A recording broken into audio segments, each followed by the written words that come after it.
Половина од платите, речиси 70% од пензиите, одат за храна и овие трошоци граѓаните во државата ги прават сиромашни и социјално несигурни.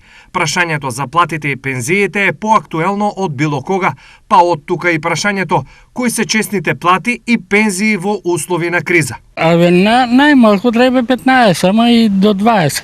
А иначе платата не знам ја. Барем испод 15 не треба да биде минималната.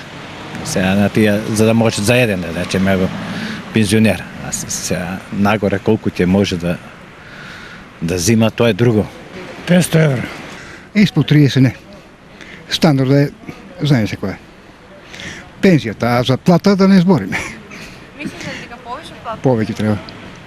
Ценица и како Европа, а стандардот ни е многу нисок. За економистите, пазарната логика треба да е доминантна, но социјалниот фактор не треба да се исклучи и на потек треба да биде државата. Интервентните мерки од страна на владата во услови на доминантна економска криза треба да бидат се уште присутни, особено за најренливите категории, пензионерите и другите социјални групи со ниски примања. Со интервенција на државата ќе се стимулира економијата и шанса ќе му се даде на економскиот циклус. Изјави економскиот експерт Бранимир Јовановиќ. На вакви чекори упатува и синдикатот кој перманентно притиска за социјална правда и барем приближно следење на платите во однос на трошоците. Од Министерството за труд и социјала најавуваат ново зголемување на пензиите во март, исто кога треба да биде зголемена и минималната плата од сегашните 18 на нешто повеќе од 20.000 денари.